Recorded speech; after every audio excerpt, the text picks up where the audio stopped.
Kita ninyo mga kababayan, si Sara yung nagsabi na yung 20 pesos niya baka hindi pantao, pangayok, pagkaing baboy.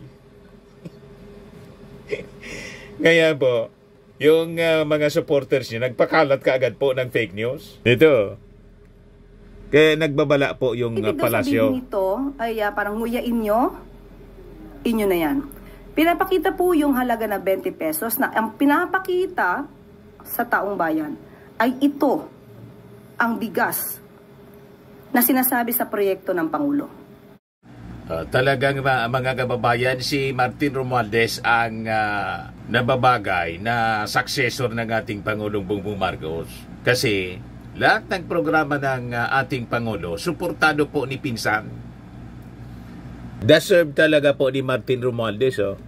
Sabi ni Martin Romualdez, providing affordable rice directly addresses hunger and ensures that assistance reaches the dining tables of Filipino families. This approach guarantees that government support translate into actual food security for our citizens. The Camiguin model demonstrates the effectiveness of coordinated efforts among national agencies, LGUs, and private sector partners in delivering tangible benefits to the people. It's a blueprint worth replicating nationwide. Di ba mga kababayan? And in fact, tuwang-tuwa po yung ating mga local government officials sa Visayas. Yan po, Visayas governors express support for 20 pesos rice program rollout. Tuwang-tuwa po sila. Sabi dyan, the governors lauded the Marcos administration for partnering with the local government units in the implementation of the government's 20 pesos per kilo rice program. Sa press conference po na ginawa doon sa capital ng Cebu, Cebu Governor Gwendolyn Garcia said, the program is a fulfillment of President Ferdinand Marcos Jr.'s campaign promise to lower rice prices. We are seeing, the President is really trying its best that a campaign promise will be fulfilled. This will go until the end of the President's administration. Kita ninyo, hindi po ito pang-eleksyon lang. Tuloy-tuloy po ito at gagawin ito sa buong Pilipinas. Sabi naman po ni Siquijor Governor Jake Vincent Villa, the program would contribute to efforts to lower inflation rate. It is part of the advocacy of our President to really lower the prices of rice. I think through this, we can also lower our inflation rate since rice is one of the key factors of our inflation. Kaya tama yung mga analysis natin mga kababayan. Napapahiya kasi po yung mga Duterte, si Sara Duterte, kasi ito yung issue nila, mawawala na yung issue nila. Wala na silang issue. Yung mahal na presyo ng bigas, yung kinakantsawan nila na hindi kayang ibaba sa 20 pesos, ito na ngayon mangyayari na po next week. And it will be piloted sa Visayas region. Meanwhile, Aklan Governor Jose Enrique Miraflores is confident that they can successfully implement the program in their areas. With the strategies presented to us, I think it's very feasible that we can implement this in our localities. We are fortunate na dito sa Visayas to sisimulan. Sabi naman po ni Leyte Governor Jericho Pitilla, the national government provided an avenue for LGUs to access rice at a cheaper price through the 20 pesos rice program. The President gave us an avenue where we can get a cheaper rice. The LGUs will subsidize a bit, but the distribution and how it can be accessed by the people is really up to the LGUs, sabi po ni Pitilla. Laking tulong po ito sa ating mga mamamayang Filipino. Kaya nagagalit sila kasi, siyempre, iniisip nila, lalo na iboboto yung mga incumbent officials na suportado ng ating Pangulo. Yun ang iniisip nila, politika. Yung pagtulong po ng ating gobyerno, ng ating Pangulong Bongbong Marcos, simula pa lang po ng pag-assume, ginagawa na niya po. At ito, parte ng kanyang sinabi noon, kampanya pa lang po noong 2022 election. Kailangan naman dito pa rin ng ating Pangulo yung kanyang sinabi po sa ating mga mamamayang Pilipino na gusto niyang pagaanin ang buhay ng ating mga mamamayan. Ba't kayo nagagalit na pinapagaan ang buhay ng mga mamamayang Filipino? Di ba?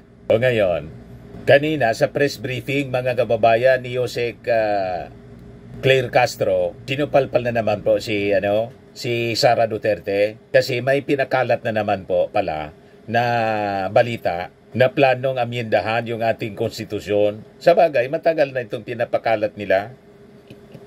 Kasi nga, ang gustong palabasin nila na yung ating Pangulong Bongbong Marcos ayaw na po na bumaba sa pwesto. At si Martin Romualdez gustong to make over po bilang susunod na leader niya sa pamamagitan ng Chacha. Naitanong ngayon, mga kababayan ito ng mainstream media kay Yusek Castro. Sino palpal na naman po? Si Sara Duterte ni Yusek Castro? Ayan panoorin natin mga kababayan yung press briefing kanina. Po, sa isa pong campaign sortie, sinabi ni Vice President Sara Duterte, kung saan kasama nga po dun si Senator Amy Marcos na plano po ni Pangulong Marcos na amyendahan ng saligang batas. At ito naman po ay talagang open naman po no, na yung pagsuporta ng Marcos administration sa charter change sa pamamagitan po ng pag-amyenda sa economic provisions. Sa ngayon po, meron po bang bagong direktiba ang Pangulo pagdating po sa Chacha sa Kamara at sa Senado? Wala pa po tayo nadidinig mula sa Pangulo, kaya nagtataka po tayo kung bakit ganito po ang naging turan ni Vice Presidente. Sa ngayon po, tatak fake news yan. Intrigang walang ebidensya. Wala pa pong napag-uusapan tungkol dyan. So, ang Marcos admin po ba meron pa rin plano na isulong itong charter change sa susunod pong Kongreso? Wala pa pong napag-uusapan patungkol dyan. Ano po yung tingin ninyo bakit inopen up ito ng Vice Presidente sa isang campaign sorties about dito sa pag-amyenda po sa saligang batas? Kung ano man po ang kanyang adhikain at layunin sa mga ganitong klaseng pananalita, hindi po natin alam. Pero as far as we are concerned, tatak fake news. Next question, Kenneth Pasyente, PTV. Hi Yusek, good morning po. Yusek, may update na po ba doon po sa isang principal po sa Antique na nagpahubad po ng toga during graduation rites po? Opo, dahil na rin po sa naging direktiba po ng Pangulo, maagaran pong kumilos ang ating Secretary, DepEd Secretary Sani Angara, at ang sinasabi pong guro ay tinanggal na po bilang principal sa nasabing eskwelahan.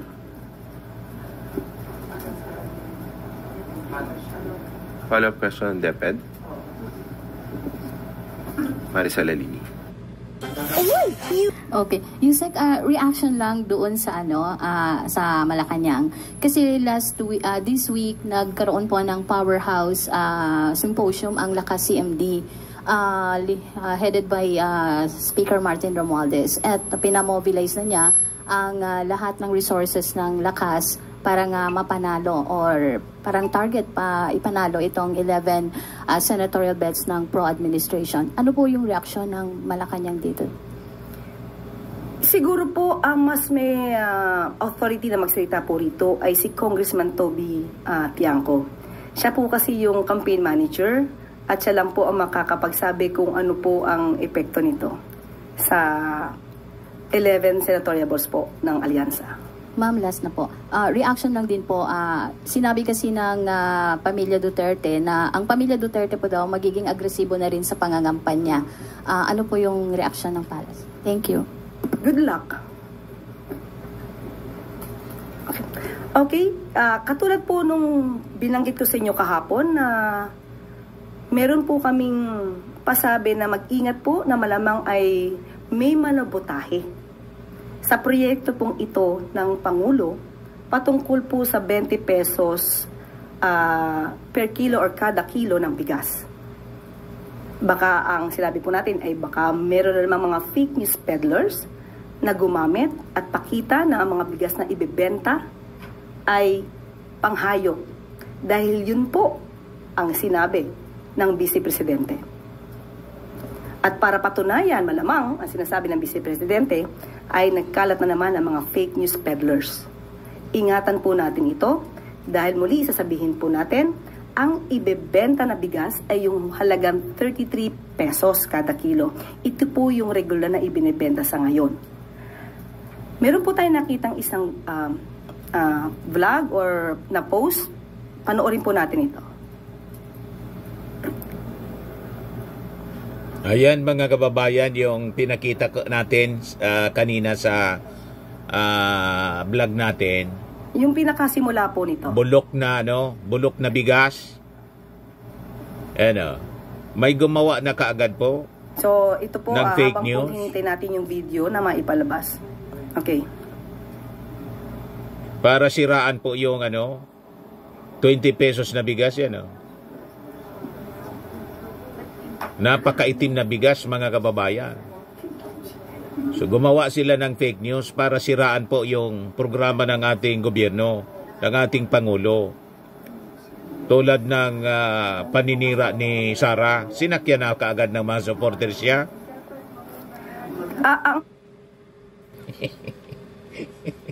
Kita ninyo mga kababayan, si Sara yung nagsabi na yung 20 pesos niya baka hindi pantao, pangayop, pagkaing baboy.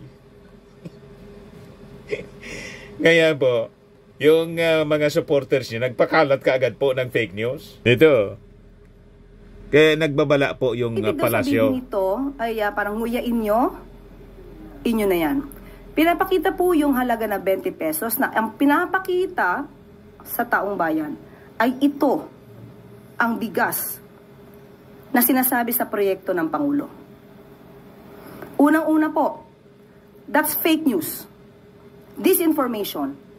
Mag-ingat po tayo, lalong-lalo na po, na pinakita po ni Senator Tolentino ang halaga sa isang cheque. Para sa mga keyboard warriors. So dito po, mag-ingat po ang mga Pilipino dahil ang ibebenta po na bigas ay yun sa mga authorized outlets. Mag-ingat po tayo sa fake news peddlers. Sinisira ang proyekto, sinisira ang Pangulo, sinisira ang hope, ang pag-asa ng bawat Pilipino.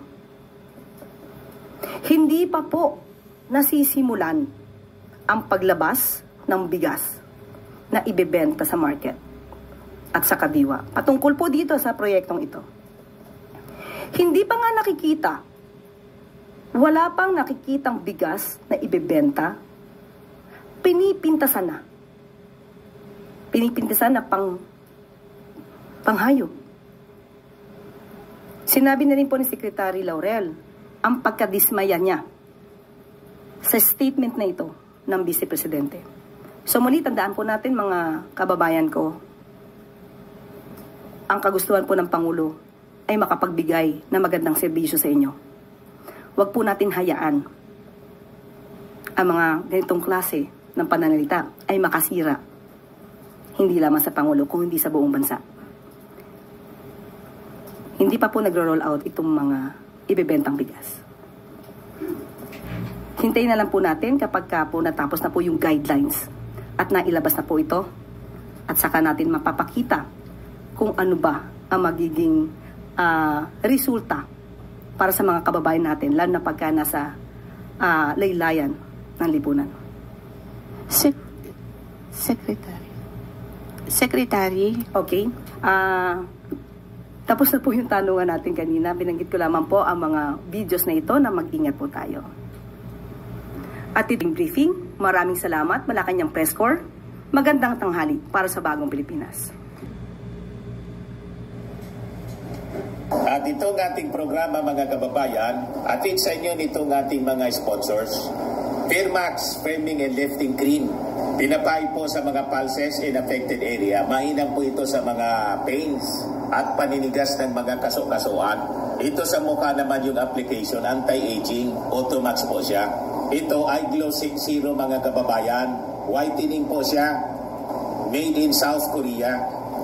Ito naman po, Ningxia Red Mix Fruit Drink. Gawa po siya sa goji berry. May anti-cancer properties po siya. At sa mga naghanap po ng malinis and spacious fitness gym, pumunta lang po kayo sa aming Colossal Fitness Gym. May Grab car rental din po kami. At bills payment po sa aming office. At saka sa mga mahilig po sa mga imported bags, manood po kayo sa live selling ni Madam Eileen Rosales sa kanyang Eileen Closet po. Pati mga shoes, ito yung kanya po. Ito yung kanyang page. Kita ninyo, napakagandang mga online selling po siya. Si Madam Eileen Rosales. At cellphone number niya po, 773-798-7816. Ito naman po yung bago naming product na binibenta online. iGlow Serum, whitening po siya. Tingnan ninyo yung epekto sa aking anak na architect before and now. Yung mga inquiries po ninyo, dumiretso na lang kayo sa kanyang Facebook account, Riz Maravillas.